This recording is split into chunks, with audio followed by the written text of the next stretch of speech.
Magandang araw po sa lahat. Ngayon po ay ika-9 na araw ng pagdiriwang natin ng nobena sa karangalan ng ating mahal na Panginoon. Ngayon ay ika-9 na araw na ng ating simbang gabi. Malapit na ang pagbubukang liwayway ng araw ng kaligtasan. Marami sa atin ang nagsikap sa singkat na siyam na araw, samantalang may ilang uling kasama natin ngayon pagkatapos ng ilang araw na di pagdalo. Malugod na tinatanggap ng Panginoon ang lahat at umaasa siyang magiging lalang masidhi ang ating paghahanda sa pagsalubong at pagtanggap kay Jesus sa ating mga puso at sa ating mga pag-anak. Ito natin ngayon ang ating malasakit at pagmamahal sa lalong malawak na saklaw ng sangkatauhan, lalo na sa mga nananatili pa rin sa kalimlan ng pagdurusang dahil sa mga digmaan, kalamidad, pagkakasakit o pagkakalayo sa kanilang mahal sa buhay. Kasama ng ating sariling personal na kahilingan, idulog natin sa Panginoon ang mga pangangailangan at mithiin ng lahat ng taong may mabuting kalooban. Sumapit nawa sa buong sangkatauhan ang kanyang liwanag at kapayapaan.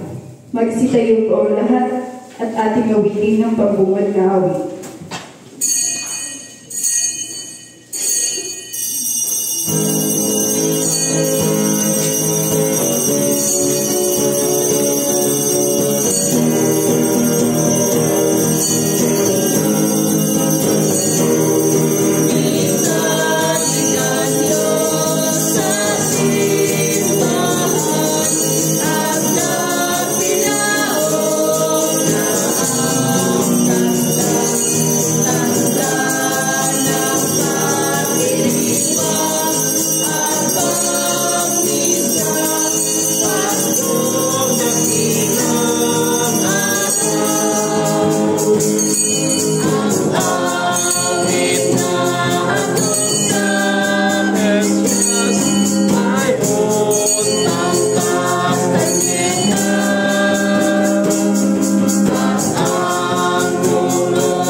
Sa pangalan ng Ama, ng Anak at ng Espiritu Santo. Amen. Makapangyarihang Diyos, lahat ng puso ay nakayag sa iyo. Lahat ng nasa tangarin ay nababatid mo at walang lihim na naliliit sa iyo. Linisin mo ang aming mga puso sa pamamagitan ng Espiritu Santo upang kami tapat na umibig sa iyo at marapat na pumuri sa iyong banal na pangalan sa pamamagitan ni Kristo na ating Panginoon. Amen.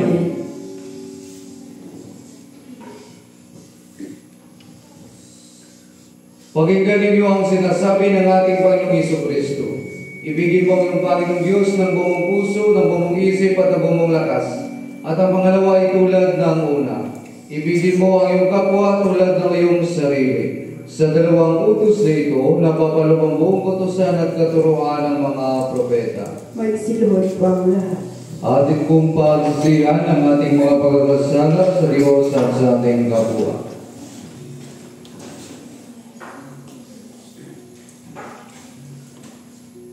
Kami nang bisal sa iyo, O Diyos, na mapangyarihan sa lahat ng masanto at isa, na kami nagkasala sa aming naisip, sa aming mga nasabi, sa aming mga nagawa at sa karagdagang aming gawin, at ito'y sarili naming kamalian. Kaya sinasamo namin sa iyo, Diyos, na kawaan kami, at sa lahat ng masanto, ipanalangin kami sa iyo, Panginoong Diyos. Amen.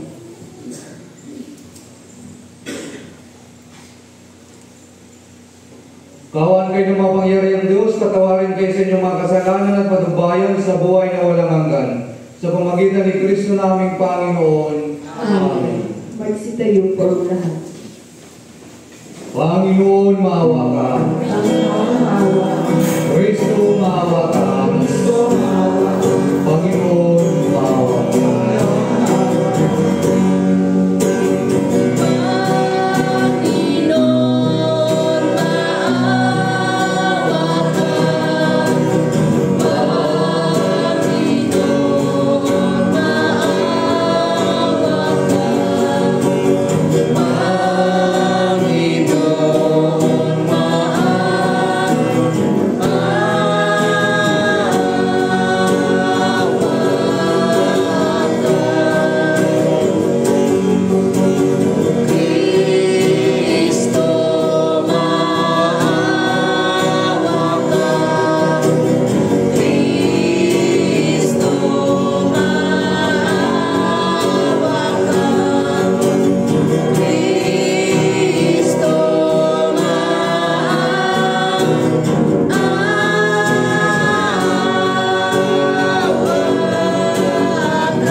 Ang Panginoon ay sumainyo. At sumainyo rin. Tayo manalangin. O Diyos, maging tapat ka sa iyong mga pangako na kami ay iyong tubusin mula sa pagkakasala at iligtas sa lahat ng kaparusahan. Ipinadala mo ang iyong anak na sa Jesucristo upang maging daan ng aming kaligtasan. At gayon din ipinadala mo si Juan upang ihanda ang daan para sa aming Panginoon. Nawa o Diyos sa pamamahayag ni Juan bilang propetang ipinadala sa paghahanda ng daan ay maging karakasan namin upang maihanda namin ang aming sarili sa pagdating ng araw ng iyong kapanganakan. At iting isama sa ating mga panalangin ng ating mga kapatid na sponsor sa umagang ito, sina Mrs. Gian Nebres and family, Mrs. Rosan Manalo and family, Mrs. Roxanne Caldian family, Mrs. Jocelyn Sares and family, Mr. Minfik Barlas and family, Mrs. Margie Grimaldo and family, Mr. Jason Arellania and family. Nawa, Panginoong Diyos, ito yung anak na naglilingkod sa iyo at simsimbahan ay patuloy mo po nawang pagpalain. Upang sa araw o Diyos, mapuspos na yung kalakasan, kagalangan at kasaganaan ng buhay. Ganyan din, Panginoon, namin dinadalangin itong aming kapatid na nagdiriwan kanyang karawan na sa Jacob Matthew Rosales. Nawa o Panginoong Diyos, ay pagpalain mo siya at gabayan upang sa araw-araw, mapuspos na yung kalakasan, kagalangan at kasaganaan ng buhay. At amin din dinadalangin ng Panginoon, itong iyong anak at lingkod na may karamdaman, lalo si Monsignor Roberto Regenio, Palagasin mo po siya, O Diyos, at pagalingin mo upang sa iyo, O Panginoon, patuloy na makapaglingkod. At ang aming igdalan sa aming mga kapatid sa kanilang buhay na, lalo na si Rosario Perlas, nawa, O Diyos, ay pagkaloob sa kanya ang buhay na walang hanggan. Ang lahat ng ito'y aming dalangin sa pamagitan ni Kristo na aming Panginoon, na buhay naghahaling kasama mo ng Espiritu Santo, isang Diyos, ngayon at magpakailanman. Amen. Magsiupo po ang lahat at ating pakinggan ang mga pagbasa. Walang sino mang makadataig sa pagiging bukas palad ng Diyos. Pinangakuan ng Diyos ng isang pangmatagalang dinastiya si David na may nais magtayo ng isang templo sa karangalan ng Panginoon. Ang Mesiyas o tagapagligtas na malapit na nating gunitain sa kanyang pagsilang ay ang ganap na katuparan ng gayong pangako. Atin pong pakinggan ang unang pagbasa.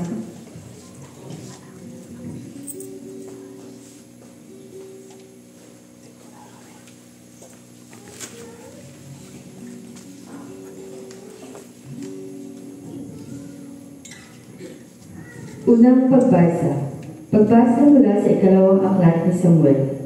Si David ay panatag ng nakatira sa kanyang bahay. Sa tulong ng Panginoon, hindi na siya ginambala ng kanyang mga kaaway. Tinawag niya si Nathan at sinabi, "Nakikita mong nakatira ako sa tahanang sentro, ngunit ang kabanang tipan ay sa tolda lamang." Sumagot si Nathan, "Isagawa mo ang iyong iniisip, sapagkat ang Panginoon ay sumasa iyo." Ngunit ng gabing iyo'y, sinabi ng Panginoon kay Nathan, "Ganito ang sabihin mo kay David, ipagtatay mo ba ako ng tahanan? Inalis kita sa pagpapastol ng tupa upang gawing pinuno ng bayang Israel. Kasama mo ako saan mang dako, at lahat ng mga kaaway ay aking nilipol. Gagawin kong dakila ang iyong pangalan tulad ng mga dakilang tao, sa gagawin kong dakilang tao sa daigdig. Bibigyan ko Israel ng kanyang lupa at doon ko patitirahin. Wala nang gagambala sa kanila roon. Wala nang aalipin sa kanila tulad nung una. Buhat ang maglagay ako ng hukom nila. Magiging payapa ka sapagkat wala nang gagambala sa iyo.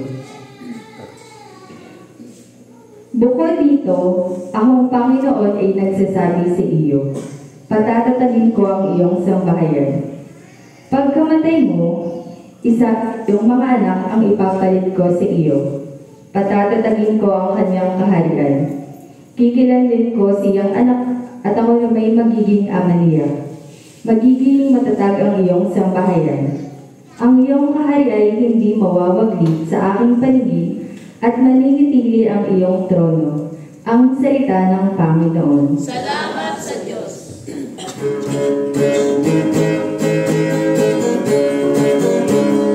Minsan sa lungsod ni David, mayroong sinumalamayo, may sanggol, hinintay na kita sa isang hawak na saksakan.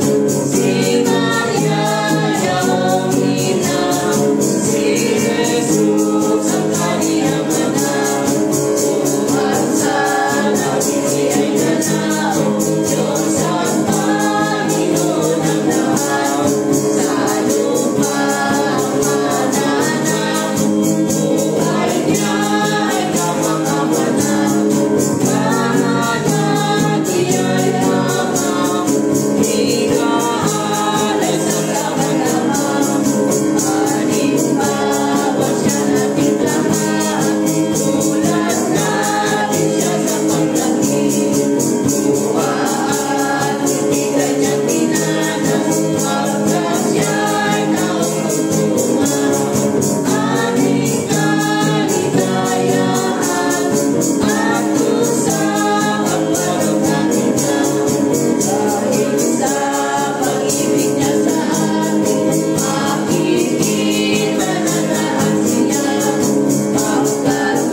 Jesus ang totoo at tunay na handog na ipinagkaloob sa sanlibutan.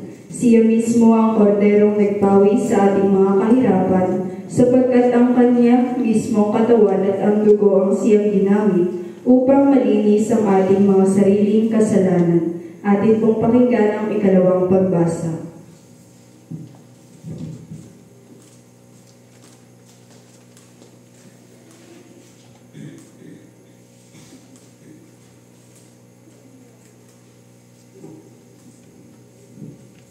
Ikalawang pagbasa. Pagbasa mula sa sulat sa mga Hebreo. Sapagkat ang dugo ng mga toro at ng mga kambing ay hindi makapapawi ng mga kasalanan. Dahil diyan, nang si Kristo ay manaog sa sanlibutan, sinabi niya sa Diyos, ang mga hain at handog ng mga hayop ay hindi mo ibig, kaya't inihanda mo ang aking katawan upang maging hain. Hindi mo kinalugdan ang mga handog na susunugin at ang mga handog dahil sa kasalanan. Kaya't aking sinabi, narito ako, O Diyos, upang tupadin ang iyong kalooban. Ayon sa nasusulat sa kasulatan tungkol sa akin, sinabi muna niya, hindi mo inibig o kinalugdan ang mga hain at handog na mga hayop, mga handog na susunugin at mga handog dahil sa kasalanan. Bagamat ito'y inihandog ayon sa kautusan, sa kaniya sinabi, narito ako upang tupadin ang iyong kalooban. Inalis ng Diyos ang unang handog at pinalitan ng handog ni Kristo. At dahil sa kanyang pagsunod sa kalooban ng Diyos, nilinis tayo ni Jesucristo sa ating mga kasalanan sa pamamagitan ng minsang paghahandog ng kanyang sarili, at iyo'y sapat na. Bawat saserdote ay nakatayong naglilingkod araw-araw at naghahandog ng iyon at iyon ding mga hain. Subalit hindi makapapawi ng kasalanan ang mga hain iyon. Ngunit si Kristo may minsan lamang naghandog dahil sa mga kasalanan at iyo'y sapat na.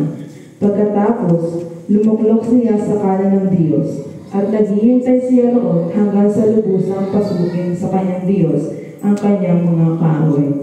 Ang salita ng Panginoon.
Ang banal na ebanghelyo na ayon kay San Lucas sa unang kabanata, talata 67 hanggang talata 70. Luwalhati sa iyo, Panginoong Jesucristo.